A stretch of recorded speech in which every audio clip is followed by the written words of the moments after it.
Hello friends, welcome to the science plus channel. अभी हम start करने वाले हैं चैप्टर नंबर 1 11th स्टैंडर्ड का। तो चैप्टर नंबर 1 का नेम क्या है? Some basic concept of chemistry. हमने प्रीवियस 2 लेक्चर्स में डिस्कशन किया था कि सिंपल एकदम छोटे छोटे टॉपिक्स जो atomic number, atomic mass, number of neutrons, number of protons, number of electrons, वो सब कैसे फाइंड आउट करते हैं, आयंस क्या है, बाद में फिर monovalent ions, divalent ions, trivalent ions, फिर मॉलिक्यूल कैसे फॉर्म होगा। ठीक, तो आज हम जो चैप्टर नंबर 1 स्टार्ट करें वो भी बेसिक कॉन्सेप्ट ऑफ केमिस्ट्री है। उसमें से बहुत सारे टॉपिक आपने रीड कर लिए और बाकी के कुछ हमें रीड करने। तो इसमें सबसे पहले जो फर्स्ट स्टेटमेंट जहाँ से हम स्टार्ट करेंगे वो प्रीवियस को लेकर के ही होगा। हम ऐसा बोलते हैं कि डेली लाइफ में हम बहुत सारे केमिकल रिएक्शंस देख सकते हैं, जो कि आपने 10th स्टैंडर्ड में पढ़ा होगा, बहुत सारा केमिकल इक्वेशंस। तो उसमें से अगर नॉर्मली हम अभी बात करें तो जितने भी मेडिसिन्स हैं, जितने भी मेडिसिन फॉर्म होते हैं वो कैसे फॉर्म होंगे? तो कोई पर्टिकुलर केमिकल रिएक्शन से ही फॉर्म होगा, कोई एक पर्टिकुलर मॉलिक्यूल ही होगा, पर्टिकुलर एटम से बना हुआ होगा। तो ऐसे बहुत सारे डेली लाइफ में एग्जांपल्स हैं जो केमिस्ट्री से रिलेटेड होंगे। तो यहाँ पे कुछ 2 ड्रग्स हैं, वो 2 ड्रग्स के लिए हमें डिस्कशन करना है, 2 ड्रग्स का नेम लिखना है। कौन सा drugs? Medicine which medicine is used for cancer therapy. तो हमारा पहला क्वेश्चन जो है that is which medicine is used in cancer therapy. कौन सी मेडिसिन है जो कैंसर थेरेपी में यूज होती है? तो उसका आंसर क्या आएगा? कौन सी मेडिसिन है? There are 2 medicines that is cisplatin and taxol. Cisplatin and taxol is used in cancer therapy. अब कैंसर थेरेपी, कैंसर ट्रीटमेंट के लिए आपको पता होगा कि मेडिसिन तो प्रोवाइड करते हैं, साथ में वो क्या करते हैं? रेडिएशंस के थ्रू जितने भी माइक्रो ऑर्गेनिज्म है उसको किल करते हैं। ओके, तो इसके लिए हर एक वीक में या फिर हर 15 डेज में वो पेशेंट्स को बुलाते हैं और जहाँ से वो रेडिएशन उसकी बॉडी के थ्रू, जैसे स्कैनर होता है वैसे सेम वो स्कैनर के अंदर डालने के बाद में वहाँ पे रेडिएशन इन्फॉल करते हैं, जिसकी वजह से जितने भी माइक्रो ऑर्गेनिज्म है वो मर जाते हैं, उनकी डेथ हो जाती है और धीरे धीरे करके वो क्योर कर सकते हैं हम। तो इवन अभी तो पॉसिबल है, लेकिन जो कैंसर की स्टेज होती है, फर्स्ट स्टेज, सेकंड स्टेज से आप तो क्योर कर सकते हो इजीली, बट थर्ड स्टेज में नॉर्मली पॉसिबल होता नहीं। क्यों? क्योंकि वहाँ पे माइक्रो ऑर्गेनिजम्स जो हैं वो हैवियर हो जाते हैं, या फिर आप ऐसा बोल सकते हो वो स्ट्रॉन्ग हो जाते हैं। जितनी हमारी बॉडी की इम्यूनिटी होती है उसके कंपेयर में स्ट्रॉन्ग होने की वजह से ह्यूमन की डेथ हो जाती है। तो कैंसर थेरेपी के ट्रीटमेंट में कौन से मेडिसिन? सिस्प्लेटिन और taxol. Second question, which medicine is used for which medicine is used for AIDS victims? AIDS victims। अब यहाँ पे कौन सी मेडिसिन यूज होगी? एड्स विक्टिम्स के लिए कौन सी मेडिसिन यूज करते हैं? तो that is AZT, that is azithromycin,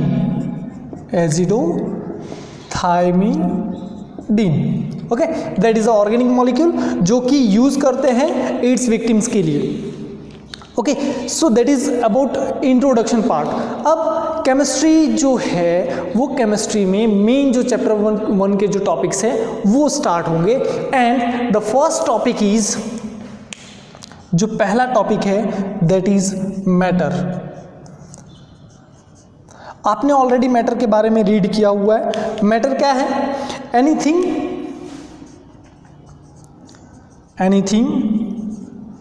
which occupies some space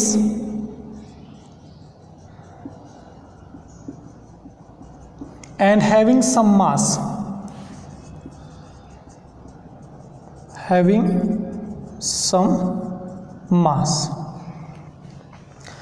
कोई भी पर्टिकुलर थिंग कोई भी पर्टिकुलर चीज़ जो कोई पर्टिकुलर वॉल्यूम ऑक्यूपाई कर रहा हो, कुछ भी वॉल्यूम ऑक्यूपाई कर रहा हो और जिसका कुछ ना कुछ मास हो। इवन मार्कर में यूज़ कर रहा हूँ तो मार्कर है, ओके। इवन पेन, एग्जाम्पल में क्या लिख सकते हैं, pen, pencils, bench, table, chair etcetera, ये सारे क्या होंगे, मैटर होंगे।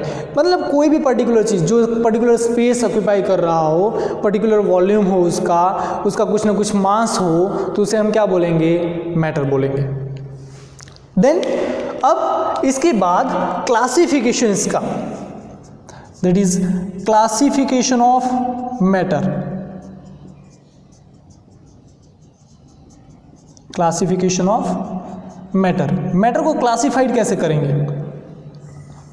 तो आपने मैटर के क्लासिफिकेशन में सिर्फ 2 टर्म्स रीड किए होंगे, 3 टाइप्स डिस्कशन किए होंगे, सॉलिड, लिक्विड और गैसेस के केस में। अब यहाँ पे हम 2 तरह से उसका क्लासिफिकेशन देखेंगे।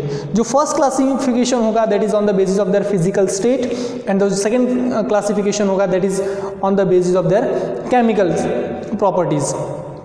सेकेंड थिंग, अब इसी को जो हम सॉलिड, लिक्विड, गैस और जो फिजिकल स्टेट बोलते हैं उसको बोलते हैं माइक्रोस्कोपिक लेवल पे, और जो केमिकल प्रॉपर्टीज के डिस्कशन करेंगे उसके बेसिस पे उसे बोलेंगे मैक्रोस्कोपिक। तो माइक्रो का मतलब स्मॉलर, मैक्रो मतलब लार्ज। सो इसमें first, matter can be classified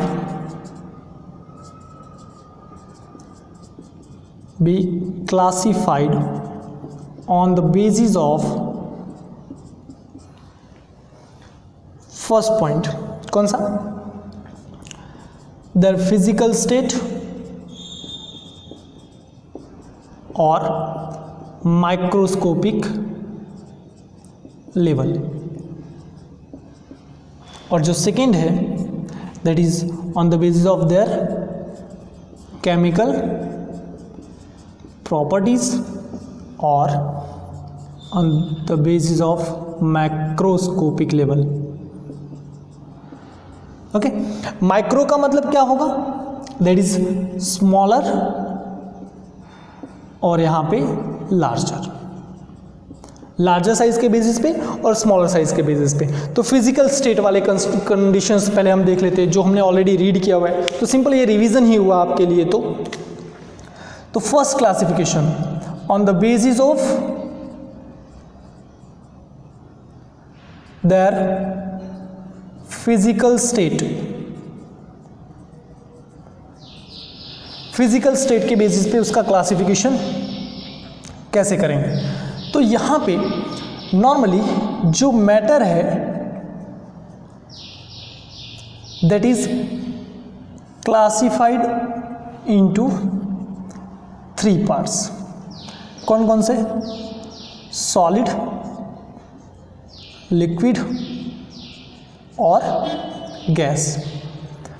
इसके अलावा भी 2 और स्टेट होते हैं, and that is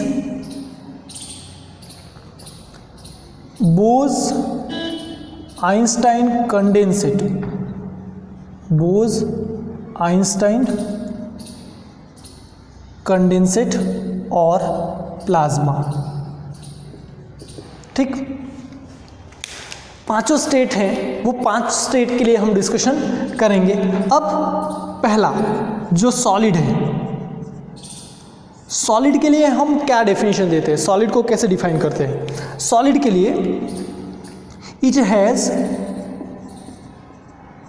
definite shape and definite volume. The word stand fixed for definite, fixed होगा। ठीक, सॉलिड के केस में उसका जो शेप होगा वो डिफाइनेट होगा और उसका वॉल्यूम भी कैसा होगा, डिफाइनेट होगा, मतलब फिक्स्ड होगा। और the intermolecular distance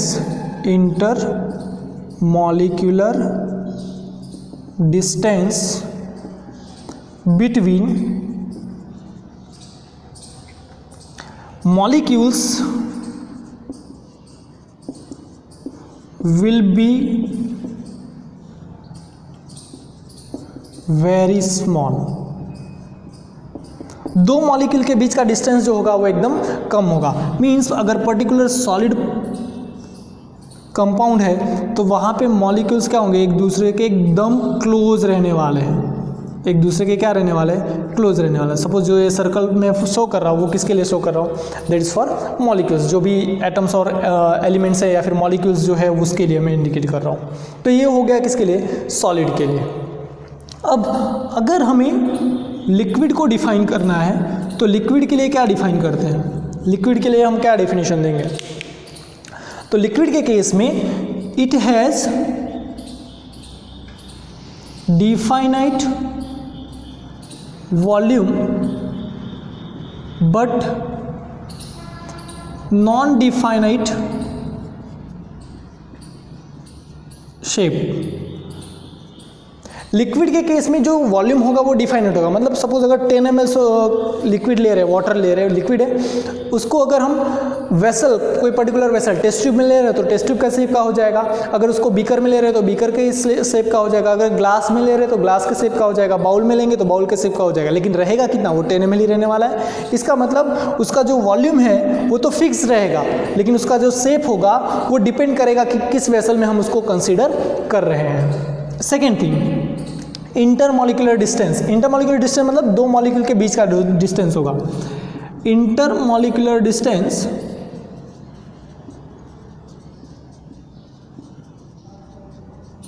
will be more than solid. Solid के केस में जो इंटरमॉलिक्यूलर डिस्टेंस होगा उसके कंपेयर में क्या होगा, यहाँ पे इंटरमॉलिक्यूलर डिस्टेंस ज़्यादा होगा। अब जो लिक्विड के पार्टिकल्स हैं, लिक्विड के मॉलिक्यूल्स हैं, उनका क्या होगा, उनके बीच में क्या होगा, पर्टिकुलर डिस्टेंस होगा, वो एकदम क्लोजर होंगे नहीं, कुछ ये इस तरह, ठीक है। अब इसके बाद में फिर क्या है, गैसेस। तो गैसेस के हम कैसे डिफाइन करेंगे, गैस को हम कैसे डिफाइन करने वाले हैं।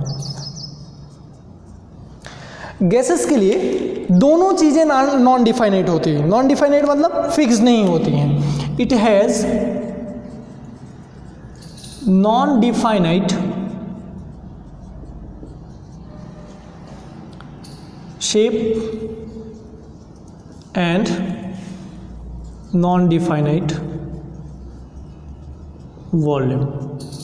इसका शेप और वॉल्यूम दोनों नॉन डिफाइन होता है, मतलब दोनों फिक्स नहीं होगा। जिस भी पर्टिकुलर वेसल में रखेंगे, जितना भी वॉल्यूम रखेंगे, वो पूरे वेसल का स्पेस ऑक्यूपाई कर लेगा। तो स्पेस ऑक्यूपाई करेगा मतलब कोई पर्टिकुलर वेसल अगर 5 लीटर का है, उसमें हमने कुछ गैसेस ऐड कर दी तो वो पूरे 5 लीटर का वॉल्यूम क्या करेगा, ऑक्यूपाई कर लेगा। तो इसका मतलब उसका दोनों का वॉल्यूम और शेप दोनों नॉन डिफाइनाइट है। बाद में intermolecular distance, intermolecular distance will be more than liquid and solid. Liquid और सॉलिड के कंपेयर में जो इंटरमॉलिक्यूलर डिस्टेंस है वो क्या होगा, मैक्सिमम होगा। किसके केस में, गैसेस के केस में। Okay, so that will be definition of gases. तो यहाँ पे अगर हम पर्टिकुलर वेसल है तो यहाँ पे मॉलिक्यूल्स के बीच में क्या होगा, डिस्टेंस बहुत ही ज़्यादा होगा। जितना सॉलिड में था उससे तो कंपेयर में बहुत मैक्सिमम होगा, लिक्विड था उससे भी कंपेयर में ज़्यादा होगा। अब हम बात करेंगे बोस-आइंस्टाइन कंडेंसेट के लिए, जो फोर्थ स्टेट है, BEC शॉर्ट फॉर्म। बोस-आइंस्टाइन कंडेंसेट का शॉर्ट फॉर्म क्या है, BEC। That is a condensed form of gases. Gases मतलब जो गैसेस यहाँ पे प्रेजेंट होंगे वो न्यूट्रल होंगे ना, न्यूट्रल मतलब उसके ऊपर कोई भी चार्ज होगा नहीं। और यहाँ पे जो BEC में होगा that is a condensed form of gases ions. It is the condensed form of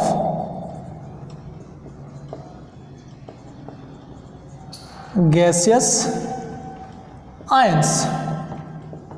Okay, जितने भी गैसेस है अगर उसको हाई टेम्परेचर पे हम हीट करें तो वहाँ से इलेक्ट्रॉन क्या हो सकता है, रिमूव हो सकता है। इलेक्ट्रॉन रिमूव होगा तो वो कैसा फॉर्म कर लेगा, आयन फॉर्म कर लेगा, और उसी को हम क्या बोलेंगे, बोज आइंस्टाइन कंडेंसेट। बट वो आयंस का क्या हो, कंडेंस्ड फॉर्म में, गैसेस फॉर्म में नहीं। कंडेंस्ड फॉर्म मतलब वापस से वो कंडेंसेशन के बाद में हमें जो फोर्थ स्टेट मिलेगा, दैट इज BeC।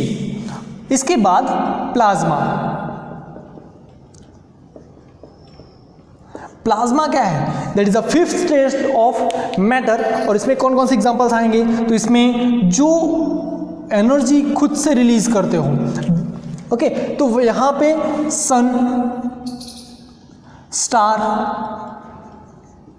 इट्सेट्रा, ये सारे किसके एग्जांपल होंगे, प्लाज्मा के। That is the fifth state of matter.